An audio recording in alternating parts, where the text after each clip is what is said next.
You need those kinds of breaks.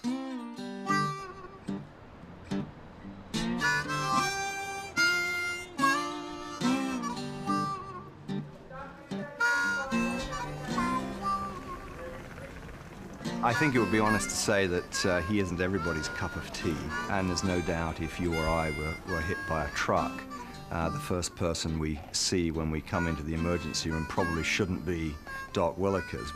And she's in room 9. He is a little bit of a fumbly doctor, I would have to say.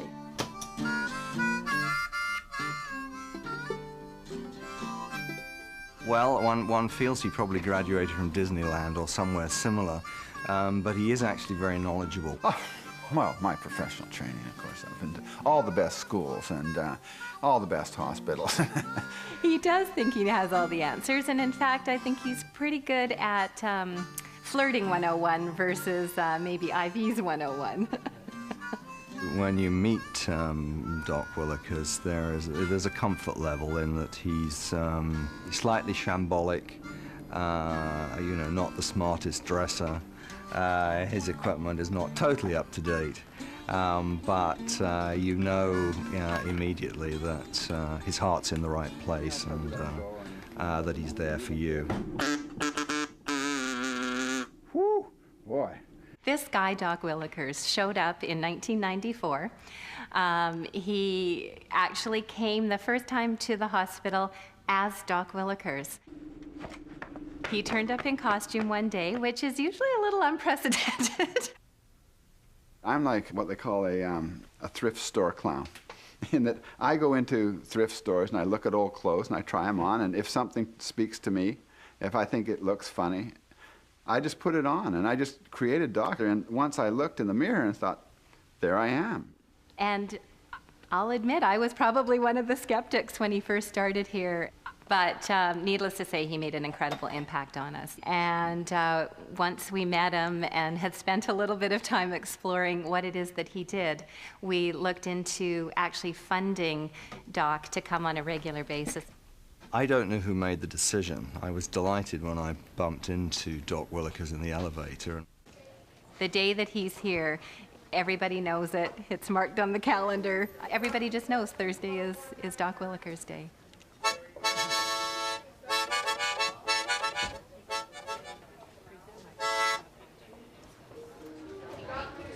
In 1995, Paul Hooson joined the Child Life Department of Vancouver Children's Hospital as a therapeutic clown. Now, Tracy's just asked me to come in and see somebody around the corner, so I just wanted to let you know that I'm on the ward, in case there's any emergencies. The Child Life Department has two main goals. So one is to help children and families cope with being in the hospital, and the other is to provide a normal experience for children in what is actually a very abnormal environment. I haven't checked yet. Now, we work as a team. Doc is part of that team. I'm just going to wash up. Therapeutic clowns became well known because of the movie Patch Adams, but Paul Hooson is quick to point out the differences between Patch Adams and himself. He's actually a doctor being a clown, and I am a clown being a doctor in the simplest terms. I don't have a medical degree. I don't understand medically what's happening with people. Hey, Ryan, you just blow a bubble. Probably the most valuable thing that I do is just provide relief. Right. Do you remember me? Let's come this way, here. Here. Children vary. Some burst into laughter immediately, others are a little taken aback and are silent, but very quickly he works them through to a mood where they're totally removed from their immediate environment. All right, beautiful.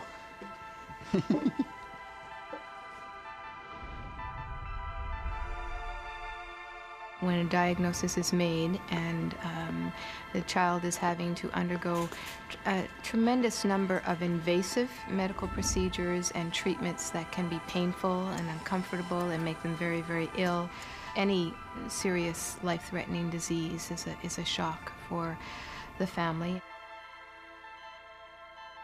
Hospitals are very stressful. Most kids coming here have no idea that they're going to see about 150 people in their first hour or so that they're in a hospital. So they are very much bombarded by information overload, and families are getting all kinds of things coming at them. For most of the children here, it's a hard time. They don't enjoy being here. It's a pretty boring environment too. Like, there's not a lot of change in your day-to-day routine.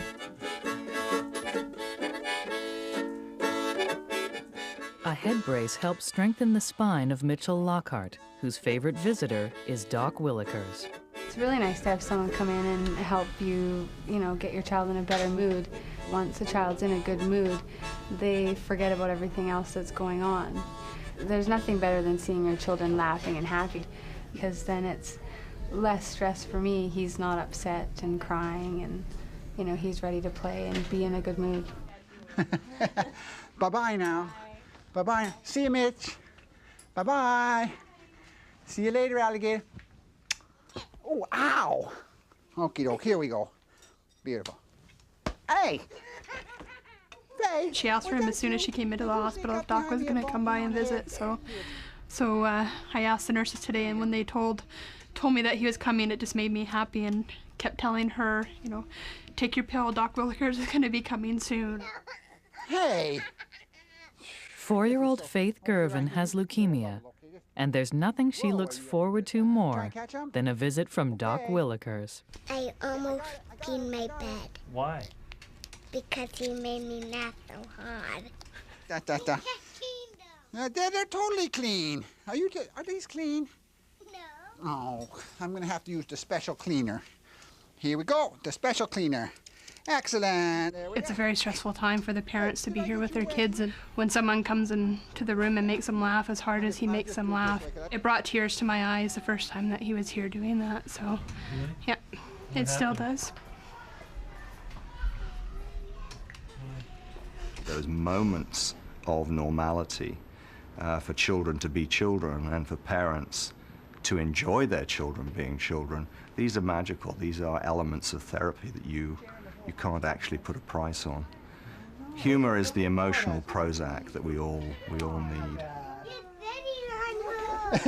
I know, it's so nice. I think humor has truly a therapeutic effect in terms of your ability to cope with your illness and to recover from your illness or accept your illness. He's just the type of personality that makes this kind of thing work. Hi there, sir. And I think some of that is just intrinsic, and some of that is in the training that he has had. I don't have any training, but don't tell anybody. This is just, looks a little bit like an ice cube, right, Paige? Okay, so we take it, we scrunch it. Now just gently blow on my hand. Holy smokes. Did you know you could do... My background as a clown, I've been clowning 30 years now. I started out as a mime. I studied with Marcel Marceau in Paris for a year and with other people, and came back to Canada to try to make a living as a mime, and discovered I was actually a clown. They have a saying, you don't choose to be a clown, it chooses you, and truly it chose me. Clowns can get children to trust them. You're not a medical staff member as such. You're a figure of fun. Immediately they sense that you're there for other purposes than a medical purpose. Are you a teenager? Yeah. Oh, see, if I'd known that, I wouldn't have done the stupid jokes. Here. What you're trying to do is achieve low status. You're trying to have the kids achieve high status. You always want them to, you go in there assuming you're smart, you're high status character, and quickly it becomes obvious that you're not. Oh, he doesn't look old enough to be a dad, does he? He's too good looking. Doc endears himself to most of the kids who he encounters, and actually not just the children who come here, families, nurses, basically anybody that he encounters. You know why they normally don't let pets in the hospital? Now this is not common knowledge, but see ooh, yuck! He pooped right in my... And really, I think even some of the older youth in the hospital that you wouldn't typically think would sort of go for a clown coming by, he has some really big fans on the adolescent area, and ones that just look forward to having him come back. Are you married? Oh, excellent. You gotta like jump on the moment, okay? Oh, Paige, always...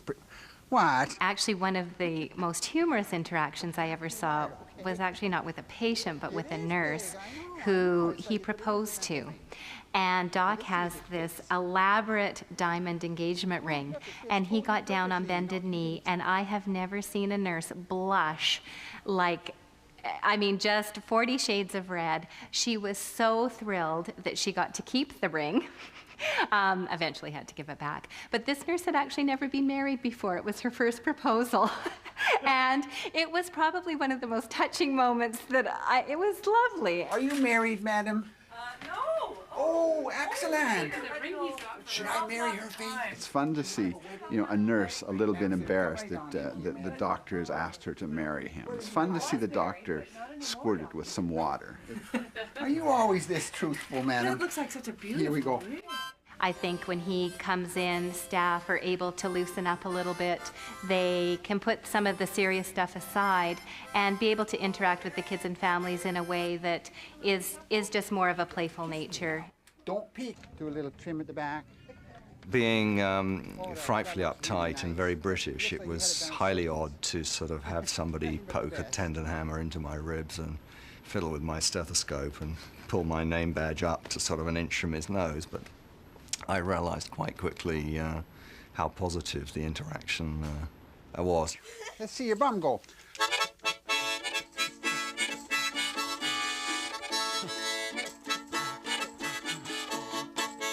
He brings joy, and that helps, even when they're feeling down or just having like a really rough day.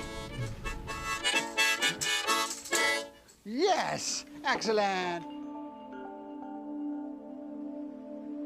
One of the first children that I worked with years and years ago, she was a teenager. She had a bone marrow transplant, and it didn't work, right? So I've been, playing with her for months and months and months, and at the time when she was getting close to dying, she just turned. I was in the room. She's looking at me, and her mom's there, and her mom's like, of course, really trying to get things going, and she was just too tired and too sick. And she turned to me at one moment and said, "Doc, could you just make my mom laugh?" Which was an amazing statement of letting go. She was old enough to know that she was nearing the end of her life, but she wanted to do something for her mom. She loved her mom that much. I mean, look at the gift that girl gave to me. It was, and they give me these gifts every day. You put the hair on, okay? Go like this. You give him some hair. I do the hair. He does get to know these patients so well while they're here in the hospital. And, he can't help but get moved by those experiences as well. And unfortunately, I mean, we do have some patients that don't leave here, and he's very moved by those things and the effect that he's had on those children's lives. James was born with a rare disorder that has forced him and his mother to live in the hospital for most of his life. Doc's visits are the highlight of his day. When I go into intensive care, a lot of the kids in intensive care are very, very young. They're babies, or they're really young kids. Medically, they have a lot of stuff going on, and it's a hard thing to do. It takes a lot of bolstering my courage to go in. But there's a time when being funny isn't important. Just playing the song and just, just sitting down beside the bed and just talking with them. I've known a lot of kids that have died at this point, and they were my friends, I'm constantly trying to figure out, how do you deal with dying children? And how do you make their life easier? Sometimes I succeed, sometimes I don't. Sometimes I don't have the courage to try. But I'm human too. Yeah.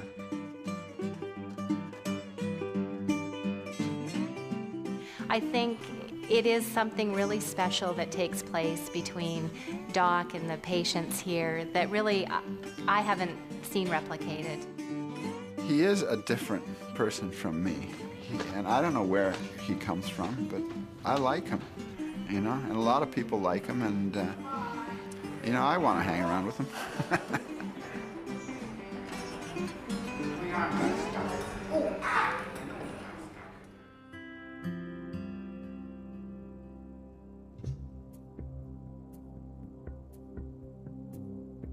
Misery may love company, but laughter is contagious. It all depends.